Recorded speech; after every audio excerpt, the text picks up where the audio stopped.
Everyone, I'm Leaf and welcome to my YouTube channel. And like many of you all, I've been playing Pokemon ZA a lot recently.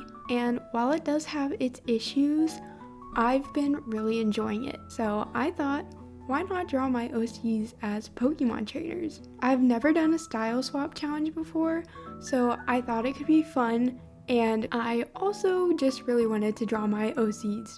You guys know how it is. So without further ado, let's get drawing. Okay, for our first character, I will be drawing my OC, Lauren. I'm drawing her first because she is my main character, but also I immediately had an idea for what I wanted her to look like.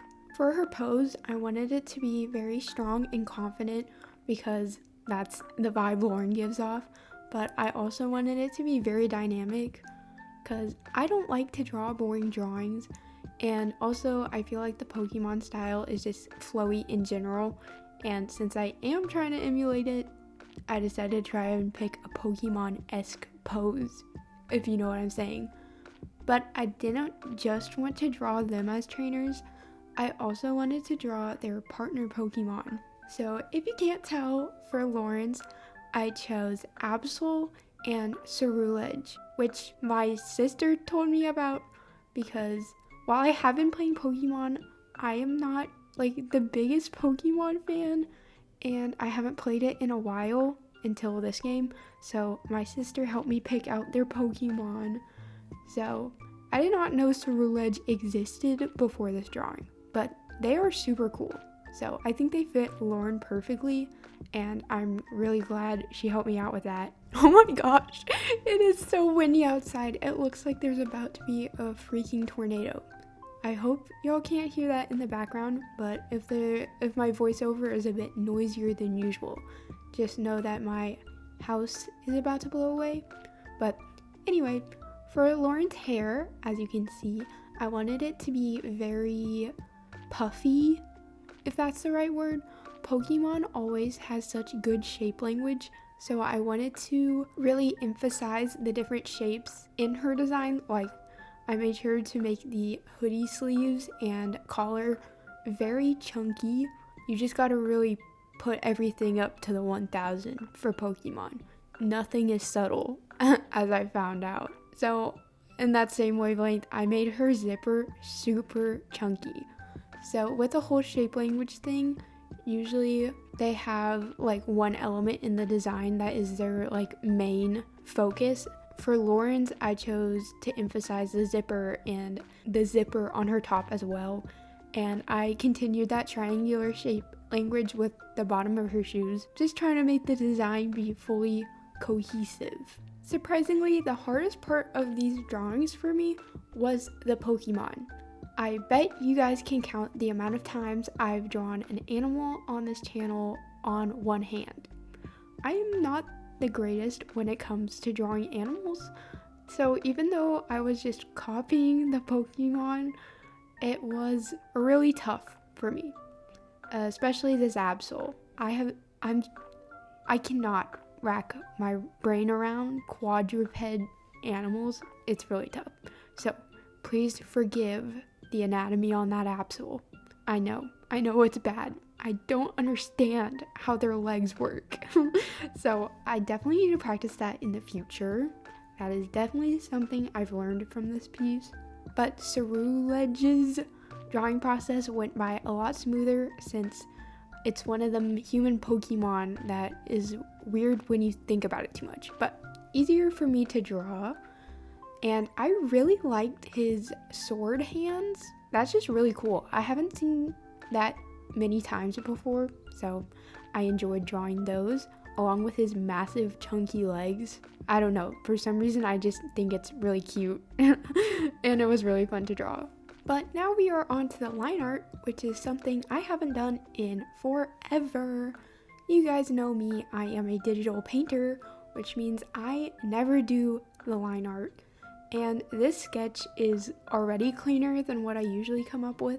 So I'm not gonna lie, it was kind of boring, and that was definitely the hardest part of the Pokemon art style for me, is how thin their line art is. Like, you can see it right now.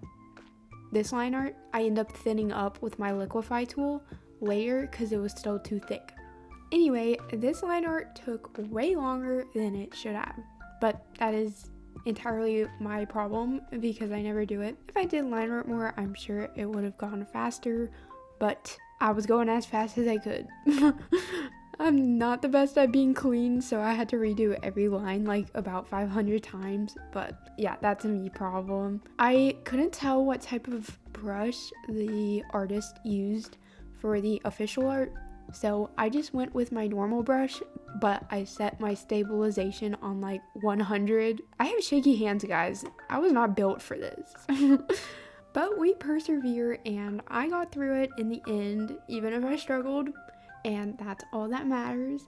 Also, if you guys are curious at any point what brush I'm using, it's on the left-hand panel with the brushes. I know that sounds kind of obvious, but I've had people ask me what brushes I use, so they're on the left. Every brush I use is free, and it's either from a pack I downloaded or just straight off the Clip Studio asset library.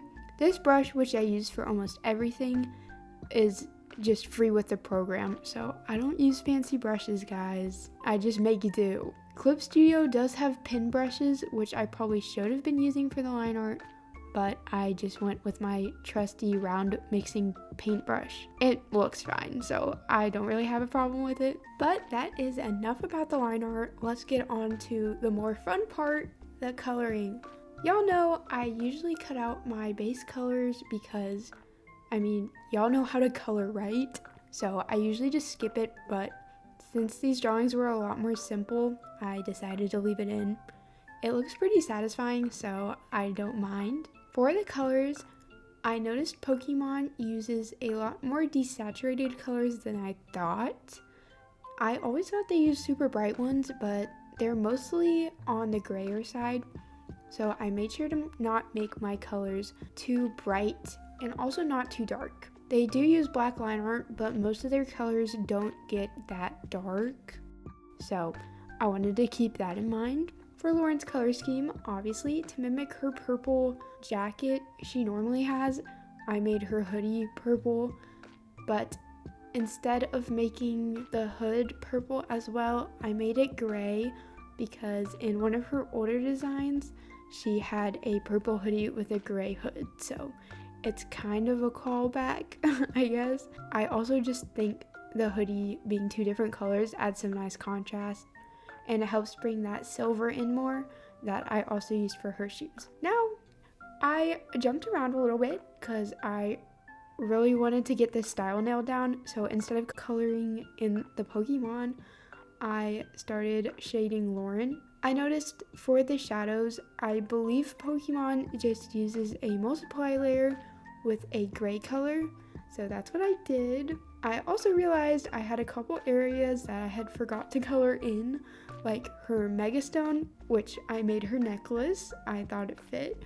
For these trainers, I wanted to have their Megastones where their normal Power Stones are in their original designs, so it just made sense to make the Megastone her necklace. I know, absolutely genius, right? But anyway, on to shading the Pokemon. I did the exact same thing as I did for Lauren, but since Absol was mostly gray, I made the gray that I was using for shading more cool instead of more warm like I did for Lauren. I struggled a lot with how simple I should make the shading because Pokemon has a very simple shading style, but every time I looked at a picture of Absol, they really like to shade the feathers and the fur, but on other Pokemon, the shading was like really simple. So I just decided to do a simpler shading on Absol to try and make her fit in a little bit more with the other two. It's not just because I'm lazy, guys, it's for the style that I decided to simplify the shading. Obviously, but shading Ceruledge was a lot easier since they were very sharp and angular. The shading was pretty simple because you just, it's not as complicated as Absol. But I had a lot of fun shading the fire that was coming out of their head and also their swords. I noticed that when Pokemon have fire or like an energy of sorts, then they shade it a lot differently than how they shade everything else. So I had a lot of fun adding the white highlights onto those. I think it just really brings the design together. Like, they look really good with their shading, but they don't actually look like the Pokemon art style until you add the little watercolor highlights. But with that, Lauren's drawing is done, so let's look at the final result. I mean, for this being my first time ever trying to do the Pokemon art style, I think I did pretty good, but if you notice anything that you think is wrong, please let me know. I really am interested in learning how to do this style. And also on the left, I made Lauren one of the little character posters because I thought it was really cute. But anyway, let's move on to our next character. And for our next character, I'm doing Hezi, obviously, because when I draw Lauren, I have to draw Hezi. It's a rule, guys, trust me. And Hezi will be our last character in this video because even though these drawings look really simple, guys, the footage I had for this video was 12 hours long. These two drawings together took me 12 hours. I don't even know how. I don't know where all the time went. Don't know. But I think that just goes to show how hard it is to draw in another art style.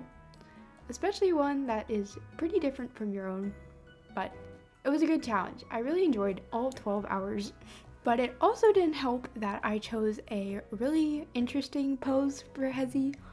I had this idea that I wanted him to be like leaning over with his hand on his leg and just being all goofy, not taking this seriously.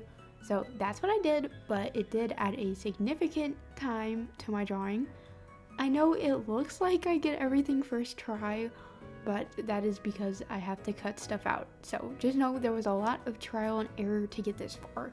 And speaking of trial and error, I'm showing you guys my first attempt at Hezi's face because it looks like that. Like, whoa, that is not Hezi. I don't know who that is, so I had to try again, but the second attempt was much better. It was just kind of a little bit different, but I end up just forgetting about the head and face until the next layer because I didn't really want to deal with it too much. So this is the face I kind of ended up with. I fiddled with that mouth for a long time, but I ended up with this face and I didn't really think it looked like Hezi, but I just had to move on. Guys, if you're stuck in any portion of the drawing, just move on. You can always come back and you'll probably do it better once you come back. So I moved on and I was struggling on what his outfit would be for a while, but then I decided to put this hoodie under his t-shirt and I really liked the way that looked. I was going more off of Hezi's 3D model design than his actual design, and my brush started crashing out so hard right there. I still don't know what really happened, but I ended up fixing it, but that was really weird. Don't know why that happened. Anyway, I ended up putting Hezi's Megastone on his left shoulder, or his right shoulder, or left. Yeah, and while this might look like my line art, I'm actually doing another cleanup sketch because I was still not happy with the way Hezi looked. So I had to clean it up even more to make sure I was like 100% solid because I didn't want to go into the line art with a design I was not happy with. So I made sure to really nail it down on this sketch. As you can see, I made his hair a lot more fluffy just because I feel like my style was shining a little bit too much in the previous sketch. So I really wanted to make it look more Pokemon-like. And I also made sure that during this cleanup phase, I added where I really wanted the wrinkles to be on the clothes because I was being very loose with it on my previous sketch. I also added in seam lines and other stuff. I I really needed this sketch to be clean so I could do my line art. But while I'm cleaning this up, I think this is the perfect time to add in my secret message for this video. As you guys know, in every video, I like to add this little secret message on what emoji you should put in your comment, just so I know who's paying attention. And for this video, I think we're gonna go with, it's starting to get really hard to think of emojis, just because I don't use that many. But let's do like a hamburger emoji. I think it'll be really funny because there is no context in which a hamburger emoji would make sense under this video. So I think it's perfect. So put a hamburger emoji, and while you're down there, make sure you like the video and subscribe to help your girl out. But you don't have to. It's just a suggestion. But for Hezi's shoes, I really like the way they turned out. I added this fun little shape on the heel, and I don't know, I really like it for some reason. So there you go. And I gave him a peace sign, which was kind of tough to make the peace sign work with the Pokeball, but I ended up doing it. Okay guys, don't freak out. I know I didn't show me drawing the Clodsire in the Floette, but that is because I erased them and redraw them later. So just ignore them for now. Just don't worry about it. Don't look at them. I'll know if you are. Don't look at them. Look at the Breloom. He's really cute. I decided to put the Breloom right by Hezi's left foot. I don't know. I think he fits in that little space really well. I went with these Pokemon because Hezi has flower magic and healing magic, so I thought the grass types fit him pretty well. Also, they go with his colors, so they're gonna look really cute together. And that was mainly why I picked these Pokemon. I just think they look great with Hezi, so I decided to put the Floette on his back just because look how adorable it is. This is why I draw, guys. I can make them do whatever I want. Like, Floette can't do that in the game, but I can draw her hugging Hezi, so that's what I did. And then I really wanted to be able to see Hezi's right foot as well, so I just moved the Clodsire over so he wasn't covering it as much. Clodsire is so funny to me because why does it look like that? It is not an animal, bro. It is just like a squishy beanbag, and I love that.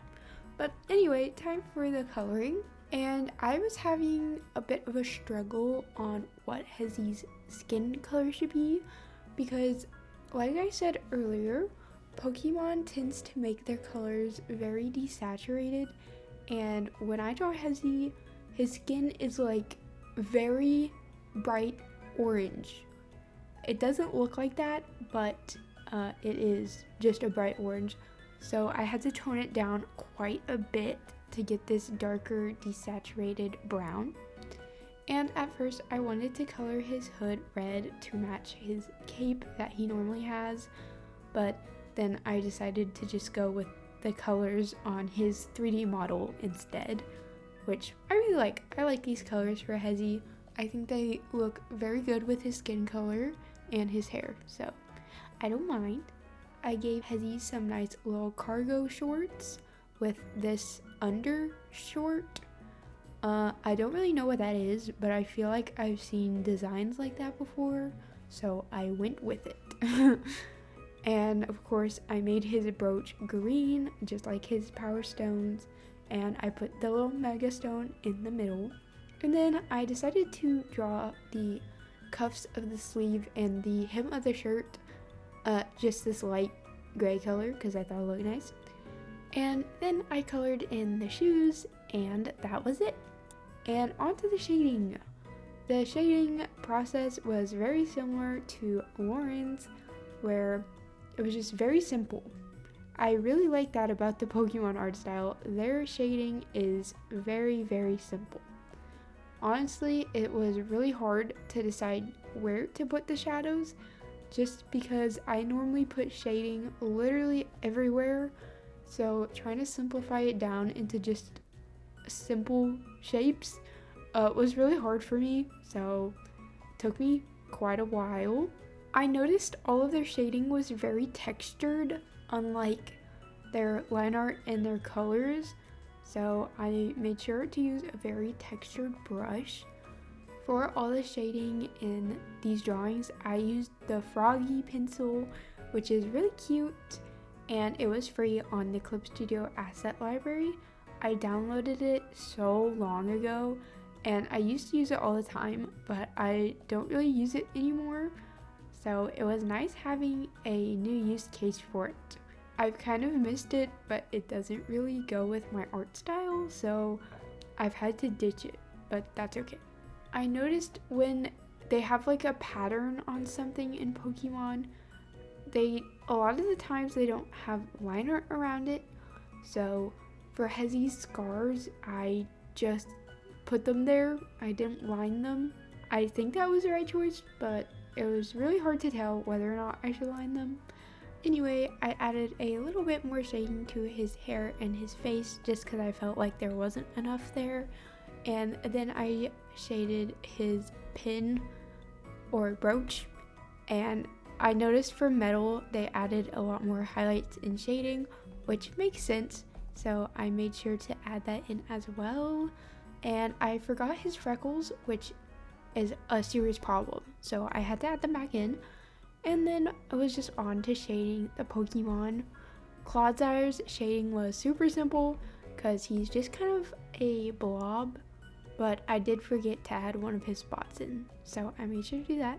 Breloom's shading took the longest out of all of the 3 Pokemon, just because he's a little bit more complicated than the others, but his shading was also not that hard, because he's kind of just made out of balls.